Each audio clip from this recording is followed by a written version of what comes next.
அம்மா நம்மளை கையில தூக்கி முதல் முத்தம் கொடுத்தது அம்மா. நம்ம பிறந்த உடனே நம்ம அழுவுறத பார்த்து முதல்ல ஆனந்த கண்ணீர் வடிக்கிறதும் நம்ம அம்மா தான்.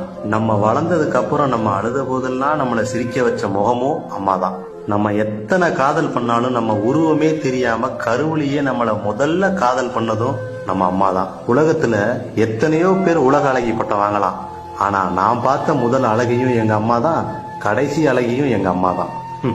யாருக்கு தான் பிடிக்காது அம்மாவை? அப்பா வந்து நம்மளை அடிச்சு அதட்டினாலும் ஓடி வந்து என் பிள்ளைய அடிக்காதீங்கன்னு தடுத்து, வலிக்குதாப்பா அப்பாவை அடிச்சு கொள்ளலாம் விடு அப்படின்னு சொல்றதும் நம்ம அம்மா தான். பசினா என்ன அப்படிங்கிற வார்த்தைக்கு அர்த்தமே தெரியாம வளர்த்துனவ தான் நம்ம அம்மா. பிள்ளைக்கு கறி குழம்பு செஞ்சு தரணும் அப்படிங்கிறதுக்காக வாரம் முழுக்க காட்டு வேலைக்கு களை வெட்ட போன காசையெல்லாம் சேர்த்து வச்சு ஆசை தீர சமைச்சு தருவா அம்மா. அதுலயும் குழம்புல இருக்க கறியை பூரா அரிச்சு நமக்கு போட்டு அவ கஞ்சியை மட்டும் குடிப்பா. அந்த பாசம் எங்க கிடைக்கும்? மாற தட்டி இரவெல்லாம் கதை சொல்லி நம்மளை தூங்க வச்சு ரசிப்பா நம்ம அம்மா. காய்ச்ச வந்து நான் படுத்தா கண்ணை சிந்து தூங்க மாட்டா எங்க அம்மா. அண்ணன் பாசம் அண்ணி வர வரைக்கும் தான், அக்கா பாசம் அடுத்த வீட்டுக்கு போற வரைக்கும் தான், தம்பியோட பாசம் தலை நிமிர்ற வரைக்கும் தான், தங்கச்சியோட பாசம் தாவணி கட்டுற வரைக்கும் தான். ஆனா தாயோட பாசம் உயிர் இருக்கிற வரைக்கும் இருக்கும். அம்மா அப்படிங்கிற ஒரு உறவு மட்டும் இல்லைன்னா இந்த உலகமே அனாதை தான்.